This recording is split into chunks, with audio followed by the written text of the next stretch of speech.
Over the past decade, according to the American Academy of Pediatrics, the number of people diagnosed with nut allergies has more than tripled. It is estimated that about 6 million school aged children, or about 1 out of every 13, suffer from serious food allergies. 10 years ago, the statistics became personal for Sandra Haas when her then 2-year old daughter was discovered to have a peanut and tree nut allergy. What began as a venture to provide tasty treats for her daughter is now No Nut Nation, a booming business that officially launched in 2010. No Nut Nation offers delicious, nut free baked goods that are so good, even people without allergies crave them. Joining us today in the Empowerment Zone is attorney turned entrepreneur Sandra Haas and her business partner, former automotive industry executive and entrepreneur Jennifer Eby. Welcome, Sandra and Jennifer, to the Empowerment Zone. Thank you. Thank you for joining us. Sandra, you are an example that necessity truly is the mother of invention. But Jennifer, I'm a little curious. What led you to become involved as a partner from having been a marketing executive? It's a good question, and we've been living with our friends who've had children with food allergies since the early days of preschool, and so we knew what a big issue was. We've got close friends who've had children who've gone into anaphylactic shock, and so we've been very aware of it. And even when my son was about 3.5, 4 years old, and he had a friend come over one day, he said she was allergic to sesame seeds, and he said, "Mom, we need to get the soy vey out of the refrigerator because me is coming over." And we knew that even at that early age that he understood some of the rules, although that might have been excessive. But anyway, so I met Sandy, and she had approached me. She'd been baking at home for her daughter for a lot of events and was getting more and more requests to bring some of the items to parties and school events. And she said to me, "I know you're in marketing. I think we have an idea for a business here. You want to do this with me?" And that's kind of how it started. Wow. Well, that leads me to my second question. How long did it take you to grow from baking treats for your daughter and that conversation that you guys had to establishing the production facility that you now have in Waldwick, New Jersey? Well, I had been baking for my daughter for already about 8 years or so when I came up with this idea. And when I spoke to Jennifer, we did extensive research to figure out how to be truly nut-free, how to be safe, how to get a business started, how to get how to do everything legally and safely. So we talked to people at Rutgers. We talked to advisors that we had who'd been in the food business for 30 years. We started all this in 2010. By 2011, we had our space in Waldwick set out, and we started then. Did you? We knew, we found out in the early, right away, that in New Jersey, you're not, if you're going to go into the food industry and sell it, you're not allowed to do it from your home. In some states you are, but we couldn't, that wasn't an option for us. So we needed to find a place that could bake our items. So we started looking, we traveled all over. We were looking for what they call a co-packer, where they could bake our recipes for us. But we went to Vermont, we looked around in New Jersey, we looked extensively, and we didn't find anywhere that we were comfortable saying was truly nut-free. So even places said they don't use any nuts in their ingredients. They weren't verifying their ingredient suppliers to be nut-free, or they had vending machines with Reese's Pieces in it, or their employees were bringing their outside food in. So we were not comfortable building a brand based on trust in those kinds of environments, and we felt the only way we really could do that safely would be to set up our own space and control that environment. So initially, once you discovered what the rules were governing the food handling in the state, you, I take it, had to change your business plan and the model of how you were going to proceed. Is that what you're pretty much saying, that you're like, okay, we know that we have to do this outside. This is how we'll handle it. But you weren't satisfied, as you said, with the quality or the quality assurance that was being offered by other facilities.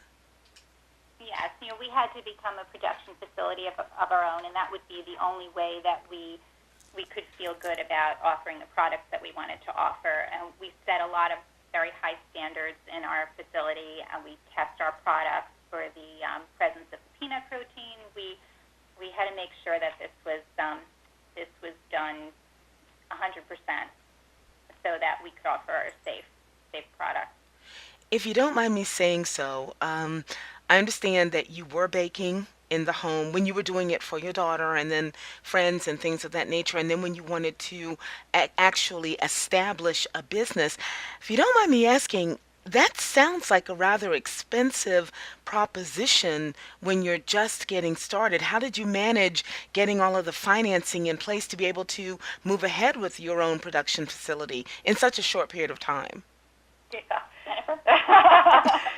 Good question. Well, we got lucky in the space that we found because it was originally a test kitchen. So it had a lot of the build-out already in place. Okay. And that we wouldn't have to do. But what we did have to do was we weren't comfortable. We couldn't use used ovens, for example, because if there had been any peanuts or tree nuts blowing around there, we were not comfortable that would have been able to have been sanitized to be safe. So we had to invest in some new equipment. And we did it gradually, and we were lucky to get Whole Foods as an account early right on. away. Right away, which helped us enormously. Right. Wow. And and where we were renting, they were very good about like stepping up the rent slowly for us, and so we aligned ourselves also with some industry experts who served as an advisory board, who definitely mentored us along the way. So we didn't have to make all of the mistakes. We could learn from others. Okay. Although we certainly have made plenty, but. That would probably be, we started out small and grew the business that way. Wow. That just, I'm sorry if I'm normally not speechless, but you decided to go into a very competitive market, albeit it's an emerging one. So that, I mean, that's a smart business move. But when you think about what it is that you had to accomplish, most small businesses don't have to lay out as much as you must have had to do in order to get where you are today.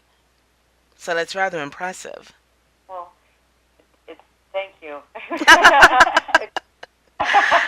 doesn't always feel that way, but I think that what we learned that, for example, catering companies or people who specialize in like wedding cakes or things, those types of items, they can get deposits up front for half of it, and they can go out and buy ingredients and Right. and survive that way. But in our case, once we made the decision to produce for supermarkets, it was a very different world, and we had to learn a lot, and we had to invest in a lot of ingredients and packaging, and learn the whole secret world of packaging and labeling and distribution. It was a lot to learn, but Sandy and I are both researchers by nature, Right. and so we spent and we had advisors like we mentioned, so that helped a lot. Now, did you, again, if you don't mind me asking, did you find yourself straddling between your entrepreneurial duties and your work as an attorney and still as a marketing exec, or did you sever everything and just exclusively go on the entrepreneurial side with the No Nut Nation? Well, I wasn't working as an attorney at that time when I decided to start. I had been home with my kids for a few years before that. Jennifer's story was different, though. She's heard me talk about it for a few years. So yeah, I left what I was doing, but I would do some projects, spots here and there throughout the years to basically keep my family afloat and our business. so we could put some money into it. So I would still, after 20 years in the automotive industry, would get called to do some moderating of some groups or meetings and get compensated for it, which really helped. Yes. Okay. See, that's really great information for those listeners who may be looking to go out on their own and knowing how to do it smartly and knowing if they hang in there, that's going to be a payoff down the road. Now, No Nut Nation, you guys offer a range of products from, I believe it's called the Perfect Brownie, to all natural red velvet mini cakes, muffins, and crumb cakes. You mentioned earlier the need to establish trust, and you dropped the name of Rutgers. Now, I've got it that it was the Rutgers Center for Advanced Food Technology, as well as the University of Nebraska's Food Allergy Research and Resource Program, that so you could develop that kind of product that people could trust. But am I correct that your ingredient suppliers have to verify in writing that they are peanut and tree nut free? Correct. Yes. And But, we use for Rutgers Center for Food Science. We went and spent some time over at their facility and worked with their food scientists, and they helped us early on with our nutrition labels and the labeling requirements. So that was part of what we had done with them. We couldn't use their facility as an incubator type of facility because they also had peanut butter there. Oh. But we also talked with the university over in Indiana. So they also helped us with when can you use what can you sanitize and what can't you sanitize. So we had a better understanding of the peanut protein and the issues with how you can, if you really can sanitize it on a mixing bowl, but you might not be able to in a convection oven.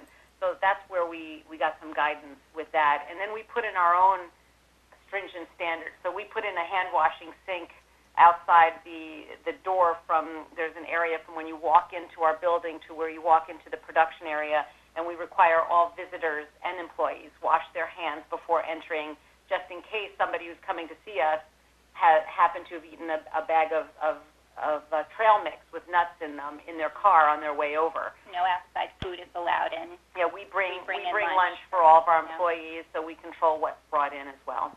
Wow. And then we test all of our batches for the absence of the peanut protein. So we worked with our testing lab as well to make sure that we were enforcing the most stringent policies that we could and the best testing we could find.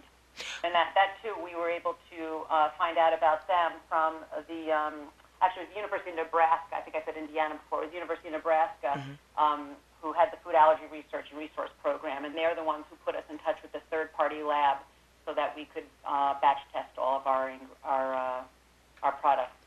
Well, I tell you, I mean, you may not be able, by the state laws, to prepare food in your kitchen, but it sure sounds as if the approach you're taking to providing all of these delicious products are as if you were just baking it for family. We try to feed our kids healthy food in general, and it's important to us to produce food that we would let our own kids eat. And for me, it's important that I would produce something that my daughter could eat. And her nut allergies have been very severe, and she's thrilled. And she's now 13, right? She's now 13. 13. Well, listeners, I have to tell you, No Nut Nation products, definitely, these are not business partners that are just giving you some sort of marketing spiel. They truly have achieved the highest standard of food quality. How do I know? Because their products are now available in Whole Foods Market. And if you have a Whole Foods anywhere in your area, you know that it is known for its strict food standards. I also understand, ladies, that you have been featured at special events in some of the finest venues in New York City, including the Pierre and the Waldorf Astoria. Is that correct? Yes. Wow. We get requests. We're getting more and more requests for nut-free dessert tables for bat mitzvahs. We recently were asked if we would do a nut-free wedding cake for somebody at the W in New York.